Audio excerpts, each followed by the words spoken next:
Agora foi. Fala, galera. Muito boa noite. Por aqui, Rafael, sócio da Convex Investimentos.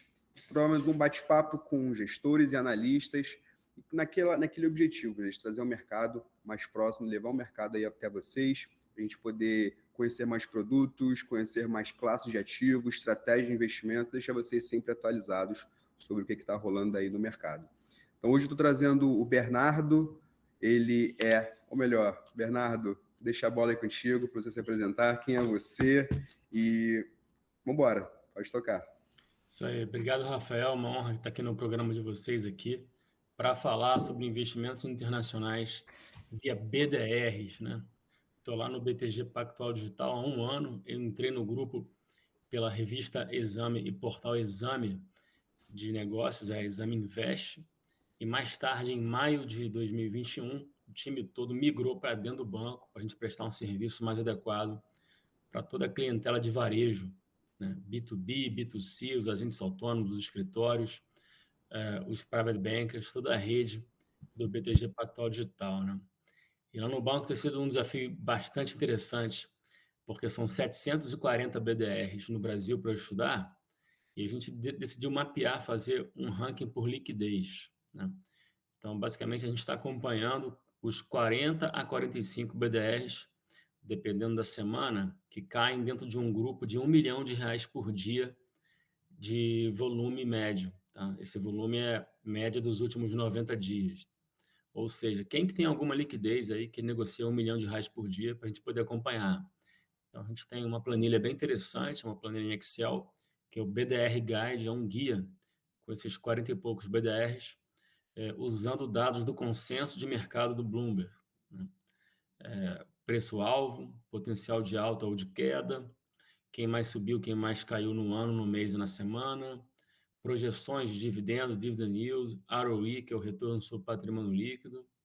Tem tudo ali naquela planilha para o investidor se orientar e poder escolher seus BDRs para investir. E, além disso, a gente tem a carteira de BDRs, né? Temos aí 10 BDRs. Todo mês a gente renova a carteira, faz alguma mudança para recomendar ao investidor se posicionar nesses títulos.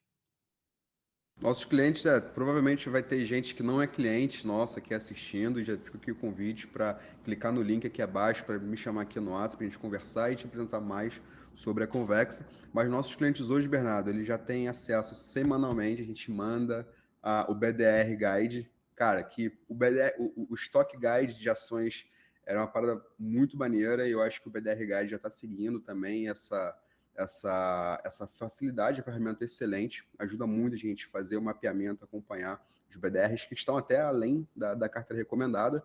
Então, nossos clientes têm acesso, toda semana a gente manda para eles o BDR Guide da semana e também mensalmente a carteira, né? E uma coisa muito interessante, a gente pode até entrar em detalhes depois, mas que aqui a gente tem a possibilidade do cliente entrar na carteira automatizada, né? Ou seja, Exato. não tem mais aquela preocupação de o que entrou, o que saiu, o que vende, quanto vende, né? Então a carteira vai estar sempre seguindo ali mensalmente essas trocas pontuais, e aí não precisa de estresse, não vai perder o bonde, né? Vai estar funcionando exatamente como um fundo, né? Isso é bem interessante também. Tem alocado bastante aqui. Então, Bernardo, você hoje você é o capitão da parte de BDR. Então, conta para a gente aí por que investir em BDR é uma boa classe de ativos aí para compor a carteira dos clientes. Tem vários benefícios no meu ponto de vista, tá? Eu acho que o principal, que acho que pouca gente fala, é conveniência, é muito simples. Você usando a mesma corretora que você opera fundo imobiliário ou ações de blue chips com a Petrobras, a Vale ou Itaú, você compra uma Apple, você compra um Facebook, um McDonald's, uma Coca-Cola. Então você enxerga no extrato, na tua posição ali, misturado com as ações brasileiras, as suas posições em BDR. Você não se preocupa com mandar dólar para o exterior, né? Ter cadastro numa corretora com a papelada e burocracia de documentação, não precisa fazer isso, porque você já está cadastrado, já está ativo na corretora que você opera lá no BTG. Você não paga IOF, né?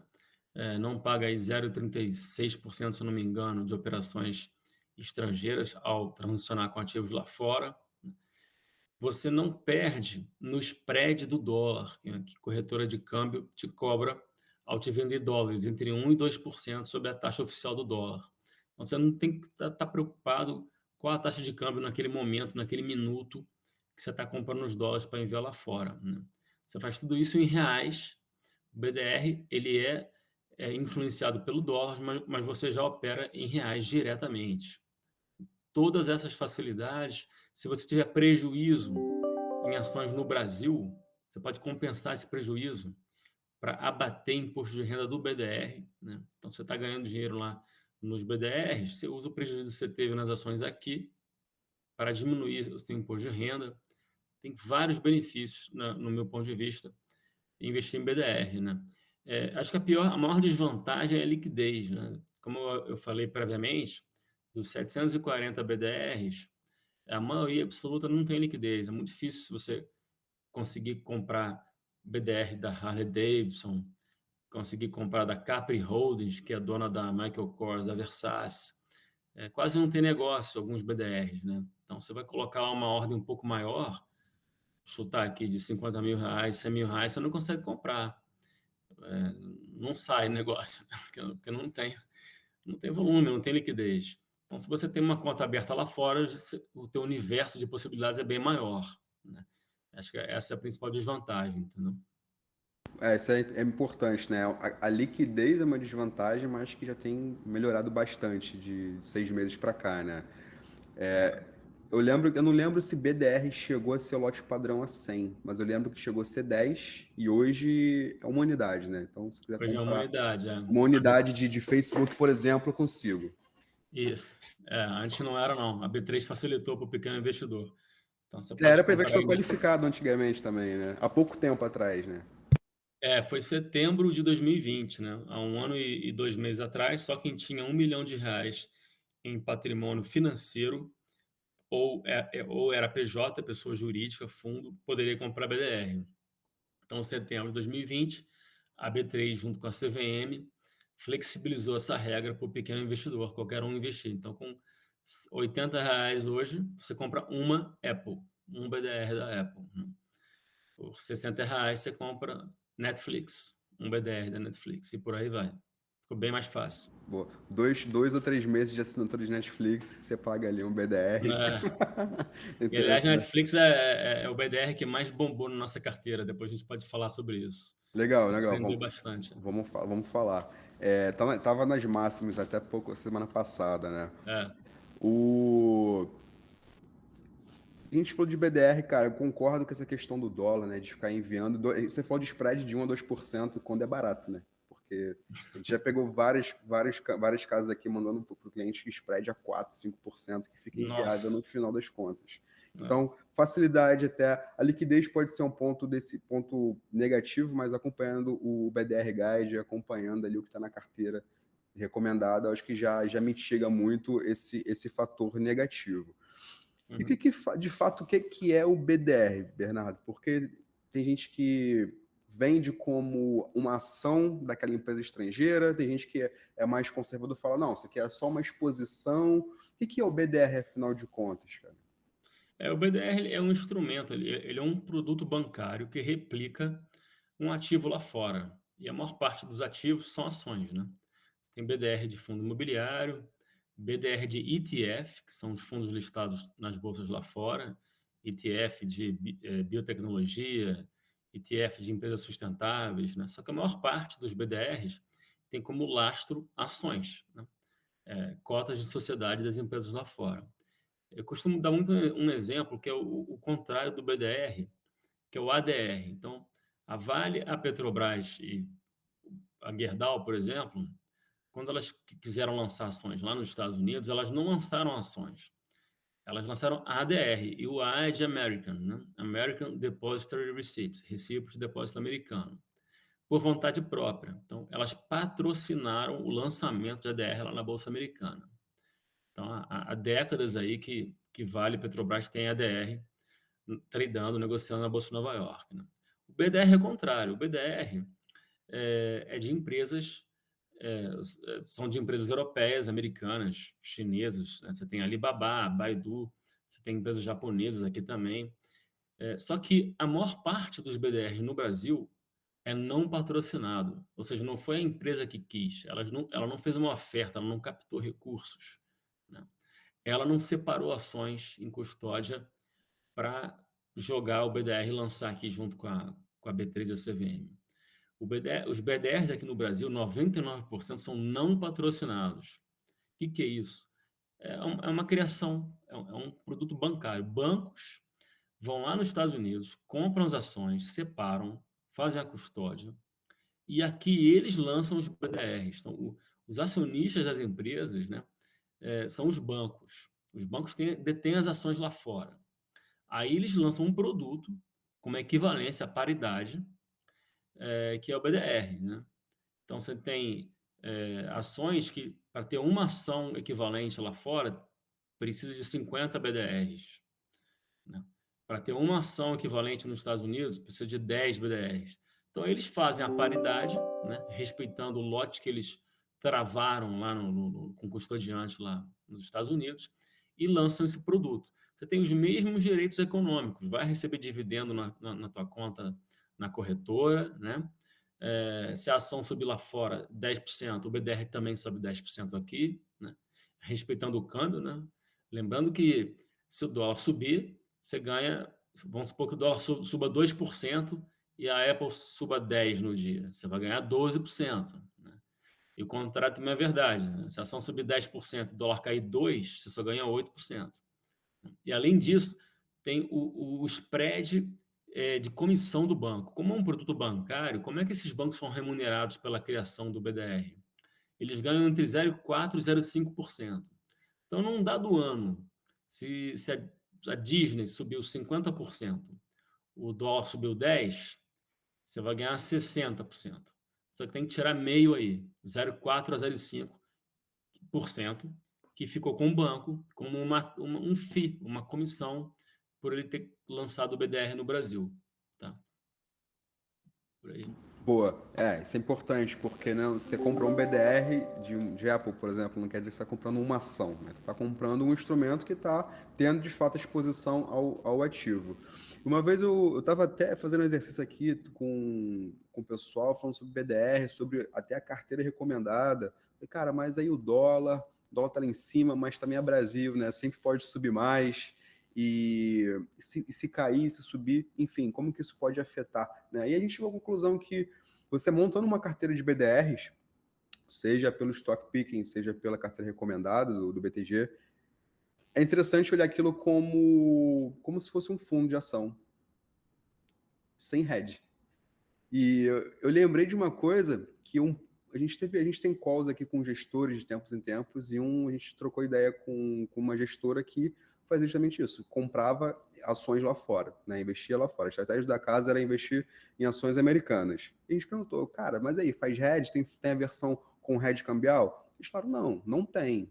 A gente entende que se você quer uma exposição no exterior, você tem que estar exposto à variação do ativo mais o câmbio. E outra, a gente não tem como garantir que um hedge cambial vai ser sempre eficiente. Ele pode ser às vezes, mas nem sempre, né? Não tem como. Eles não falam, cara, não vou, minha especialidade é comprar, é fazer o valuation, fazer o stock picking, não é fazer hedge. Então, eu falei, cara, faz total sentido. Até através dos BDRs, de maneira até mais fácil e até eficiente, ter essa exposição ao mercado global, de certa forma, né? Mesmo porque o hedge você tem que renovar, né? O hedge tem prazo, você tem que renovar, Tem custo. tem custo do hedge. Então é isso, é uma exposição de BDR que o aumento de liquidez está vindo, já, hoje com a CVM, Bolsa, enfim, as entidades, os órgãos estão facilitando, já tirou a barreira de investidor qualificado, já diminuiu a quantidade mínima para uma unidade, né? Então, falando um pouco do mercado hoje, Bernardo, você falou que são mais ou menos quantas? 700 BDRs listadas? 740. Onde a maioria é não patrocinado. Uhum. Ou seja, os bancos por conta própria vão lá e fazem, Isso, maioria lançam absoluta. Quase todos, praticamente. Né? Quase todos. quase todas são não patrocinadas. Então, beleza. Mais ou menos 740. Dessas 740 de liquidez, você tinha falado mais ou menos quantos por cento tem liquidez Quantos boa por aí? cento é 6%. 6%. É 43, 45. Boa. Que já dá, pô, a carteira recomendada hoje tem o quê? 10 ativos? 10 ativos, exato.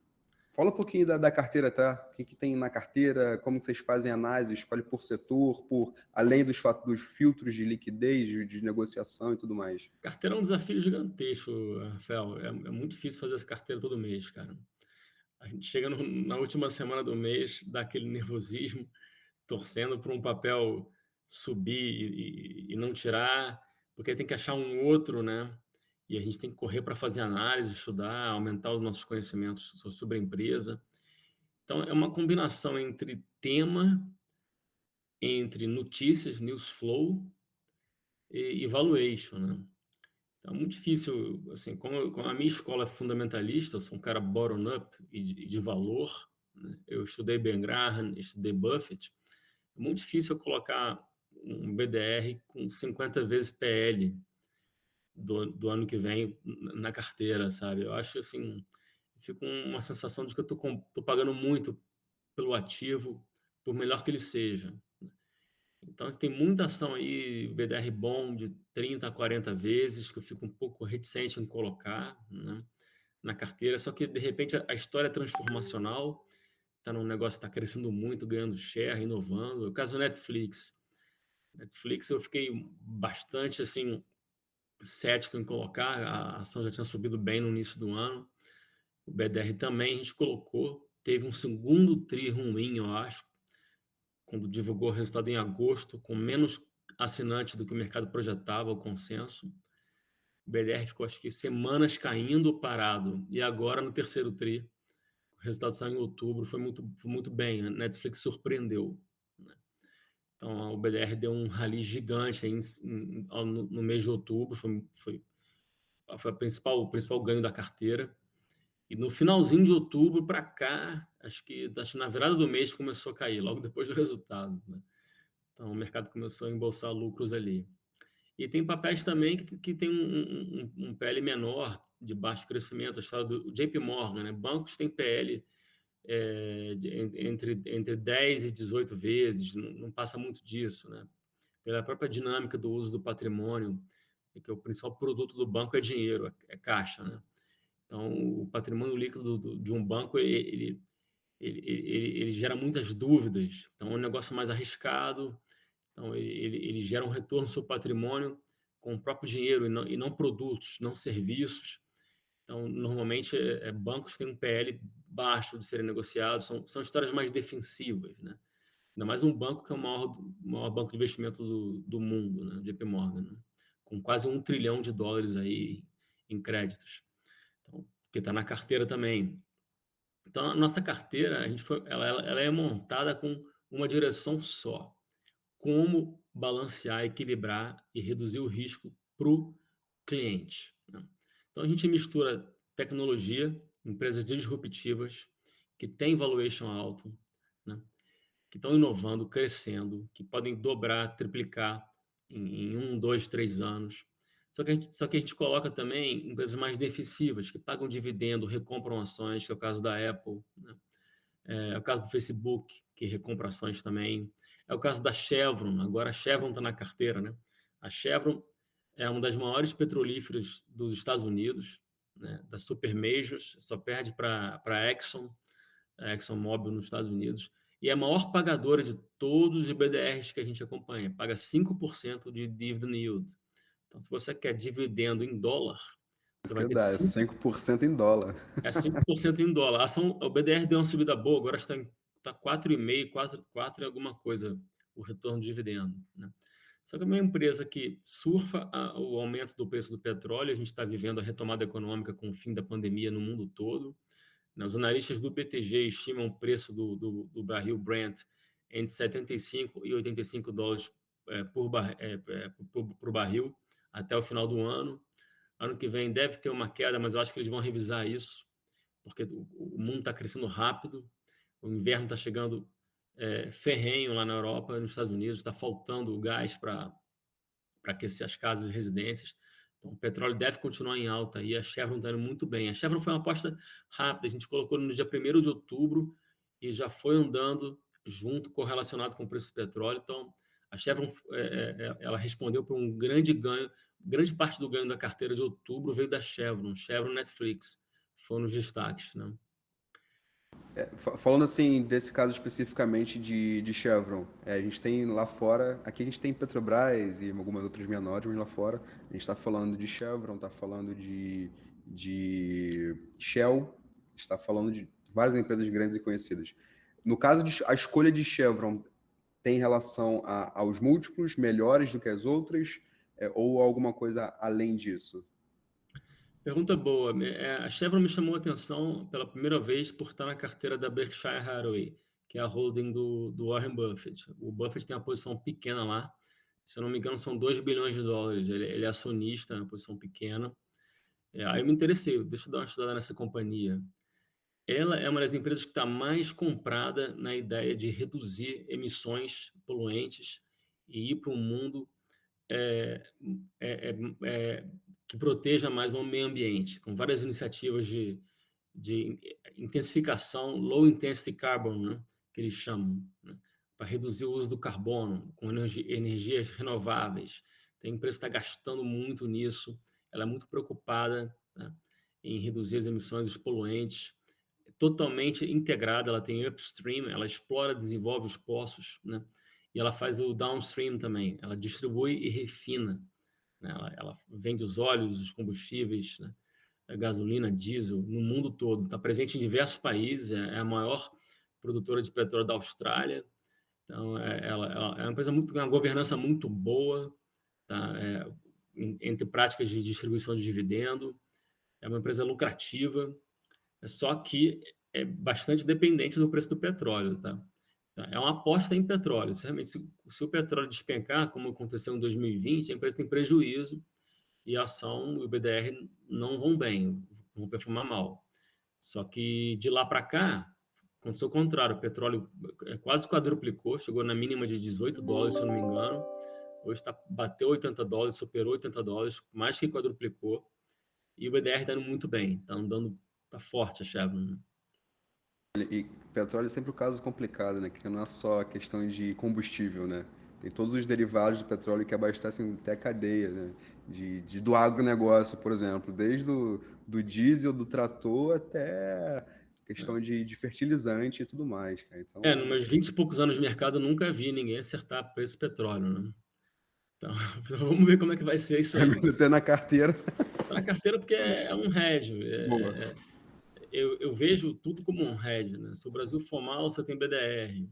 Se o tapering, que é a redução de liquidez e de estímulos, acontecer de forma mais agressiva nos Estados Unidos, as techs podem afundar, principalmente quem tem PI alto. Só que se você tem também McDonald's, Coca-Cola, JP Morgan na carteira e Facebook, que tem um múltiplo baixo, você não deve sofrer tanto. Agora, o cara que tem Mercado Livre e Tesla e Amazon vai sofrer mais, são mais sensíveis à redução dos estímulos e essas empresas têm PL muito alto, valuation muito esticado, né?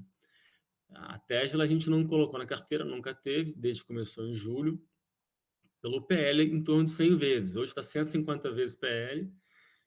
A empresa realmente é um sucesso. A ação está bombando, o BDR bombou. Ainda tem o fator Elon Musk, né? O cara é um visionário, comparável ao Steve Jobs, né? O cara criou uma empresa fenomenal, só que o que eu leio lá fora é que, por fundamento, não explica esse valor. Vale mais que todas as montadoras juntas, Ford, GM, Volks, né? A empresa está entregando, está crescendo, os produtos são muito bem demandados, né? Só que nesses preços eu acho que a gente pode ser o último a comprar, né? Eu tenho esse medo de colocar na carteira e acabar a festa e Tesla só derreter. E é volátil pra caramba, né? Tesla especificamente, né? Ele vendeu agora acho que 5 bilhões de dólares da ação, o papel Tweetou, ele despencou de ontem. perguntou no Twitter, né, se era para vender ou não. Aí vendeu. É, É muito louco. Então, a carteira como um todo tem ações tech, ações mais conservadoras, é o equilíbrio, né, Bernardo, que você busca ali na É um carteira. equilíbrio que é imprevisível, o mercado é totalmente o que vai acontecer em dezembro? Ninguém sabe, né. O que vai acontecer em janeiro? Então, se você não tem uma Apple e um Facebook, o Facebook agora se chama Meta, né, com todo o projeto de metaverso, realidade virtual. Se você não tem isso, e a empresa faz um lançamento incrível, ou anuncia uma grande recompra de ações, você perde, né. Se você tem só tech e acontece um tapering, a Netflix e o Uber podem desabar. O Uber está na carteira, tem sido um desempenho meio ruim, né? A gente fez uma aposta na retomada das viagens. A empresa se tornou uma empresa de delivery. Não existe iFood fora do Brasil e acho que da Colômbia. O iFood é da América Latina. Então, nos Estados Unidos, o iFood é o Uber e a Lyft. São empresas E roda bem lá esse tipo de serviço com o Uber. mais da metade. O Uber hoje é mais delivery do que passageiro. Eles se reinventaram muito bem ao longo da pandemia, criando acordos com restaurantes, com supermercados, com farmácias para entregar, né? Entregar produtos, né? E aí veio a vacinação, as pessoas começaram a sair de casa de novo e a empresa está indo muito bem. O problema é que o custo da operação cresceu. Muita gente, por causa dos vouchers, os benefícios do Covid nos Estados Unidos, se eu não me engano, era $1.000, muita gente parou de trabalhar. Então, ficou muito difícil arrumar motorista. Então, a empresa teve essa lacuna grande de faltar motorista, teve que dar mais incentivos para atrair esses caras de novo para dirigir. E aí não está tendo EBITDA, né? O lucro operacional do Uber está sendo abaixo do que o consenso projetou. Inclusive, foi isso que marcou o desempenho do BDR de outubro para cá. O guidance, a indicação da empresa, era de um EBITDA no quarto trimestre menor do que a empresa, do que os analistas estavam prevendo, né? Então, isso desapontou o mercado, o Uber não está bem, tá? Então, é uma empresa que parece que vai ser menos lucrativa do que o mercado esperava, né? Num segmento ultra competitivo. Nos Estados Unidos, é mais da metade da operação do Uber. Tem a Lyft, que é uma grande concorrente, tem outros também. Então, se você tem um tapering e enxuga a liquidez do mundo, Uber apanha, né? O BDR deve sofrer bastante, né? Netflix também, né? Só que o McDonald's, que é restaurante, uma Coca-Cola, né? Isso que eu ia falar, Coca-Cola e McDonald's na carteira, acho que é a coisa mais à O que prova de ciclos, né? equilibra bem para o investidor. A carteira está muito bem balanceada, então você vai ganhar dividendo, você vai estar com uma empresa que protege da inflação, que é o caso da Coca-Cola, né? Uma empresa aí centenária, que tem chás, água, refrigerantes, bebidas esportivas, paga dividendo, se eu não me engano E está paga bem dividendo, né? Se eu não me engano, está em 3% de dividend yield, paga bem dividendo, faz recompras de ações. É uma empresa muito bem tocada, tem um ROI super alto, 50% de retorno sobre patrimônio, muito lucrativa. Cresce pouco. Eu acho que até coloquei no relatório lá do BDR da semana, quando eu escrevi sobre a Coca-Cola. O CAGR, crescimento médio anual ponderado, nos últimos 15 anos foi 3% só. Então a empresa cresce muito pouco a receita, tá? Ela teve um colapso em 2020, por causa da pandemia, que fechou tudo, fecharam os espaços públicos, restaurantes, bares, só os supermercados estavam abertos, e agora está recuperando, tá? Ela deu um salto aí, receita crescendo aí 30%, fluxo de caixa cresceu 50%, a Coca-Cola ela tá melhor do que antes da pandemia, tá? Ela superou o nível de receita e lucratividade de 2019. Porrada de empresa, boa. Antes de a gente fechar aqui o papo, a gente fez aqui também um outro estudo bem bacana. A gente, assim, né, o investidor tem pressa para ganhar dinheiro, tem pressa para ver o patrimônio crescer. A gente sempre tenta botar aqui a expectativa lá no chão, né? Pô, você vai olhar o aplicativo, vai ter lá ativo por ativo, linha por linha do que você tem na carteira. Só que o mais importante é entender o porquê daquela alocação e ver o portfólio como um todo, né? E quando a gente Exato. começou a alocar até usar a carteira de BDRs, a sua carteira de BDRs, para diversificar tanto risco Brasil quanto em boas empresas, né? Pô, a gente está falando do mercado americano, principalmente, né? Que é o mercado mais sólido, onde tem as maiores empresas do mundo, onde está ali a vitrine do mundo, né? E A gente fez no último mês, sabe, eu não lembro se foi nos últimos 2 meses ou no último mês, né? O comparativo da carteira da ISIN com a carteira de BDR. E se você olha a carteira da ISIN, fala, puta, esse mês foi muito ruim. Mas como tem a carteira de BDR para complementar o portfólio, então deu uma diminuída na volatilidade e ainda conseguimos entregar um retorno positivo ali, ainda que seja pequeno, mas pô, defendeu muito bem a parte de alocação local, que fez o papel Exato, da diversificação, né? exato. Então, diversificação é tudo. As pessoas elas pensam muito em retorno, né? E o Ben Graham, que foi o mentor do Warren Buffett, ele no livro dele, The Intelligent Investor, ele fala muito de risco. As pessoas têm que pensar mais em risco, né? Porque o mundo é totalmente imprevisível. Quem diria que com a reabertura econômica dos espaços públicos, com a vacinação, o Brasil ia estar onde está agora, com o Ibovespa lá embaixo, né? Ninguém previa isso. Todo mundo recomendando ações de shopping center, de lojas físicas, né? A Renner. E aconteceu o quê? A inflação veio muito acima do esperado, o Banco Central foi obrigado a subir os juros, a curva futura de juros explodiu, e aí já estão dizendo que por causa dessa contração de política monetária, 2022 vai ter recessão no país, já estão dizendo aí que o PIB pode cair. E aí o mercado colapsou. Então quem tem BDR, quem tem ativos no exterior, está dormindo muito bem, está com sono tranquilo. Eu dou o exemplo da carteira, eu medi ontem, né? Tive uma reunião ontem e eu abri esses dados, pessoal. Então, baseado em dados de ontem, do dia 10 de novembro, o Ibovespa, de 14 de julho até ontem, tinha caído 18%. Tá? A carteira de BDRs do banco, do BTG, subiu 12%. E o BDRX subiu 13%. A gente está um ponto só abaixo do BDRX. Até setembro a gente estava bem acima do BDRX, tá? Porque a Apple tinha bombado, Netflix, a Uber estava bem, né? E a gente não tinha na carteira nem Microsoft, nem Google, nem a Tesla. Só que outubro, a Microsoft foi muito bem, o resultado recorde, atingiu all-time high. Google também atingiu all-time high, pico histórico, e fazem parte do índice BDRX, né? E a Tesla só tem 3,5% do índice, um peso pequeno lá no BDRX, subiu 70% em 4 meses.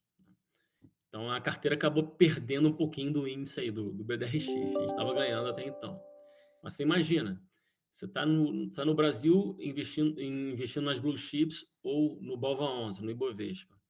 De julho para cá você perde 18%, mas se você estava na carteira do BTG, você subiu 12%. A diferença é de 30 pontos percentuais. Então, diversificação é muito importante você ter um pouco de renda fixa, um pouco de ativo dolarizado, um pouco de BDR, um pouco de ações no Brasil, um pouco de fundo imobiliário, que uma hora um desses vai muito bem e compensa perdas em outros, né? Exato, e com a visão de longo prazo sempre, né? Isso aí. Isso aí, Bernardo. Cara, você quer complementar com mais algum ponto? Antes de a gente fechar aqui, já quero agradecer o teu tempo, tua presença aí e fazer o convite aí, se algum cliente que não tivesse, alguém que estiver assistindo que não for nosso cliente, vai mandar uma mensagem aqui, só clicar no link que já vai mandar direto aqui no WhatsApp para mim. A gente conversar, mostrar um pouco do nosso trabalho da Convexa, a carteira e o trabalho do BTG e do Bernardo.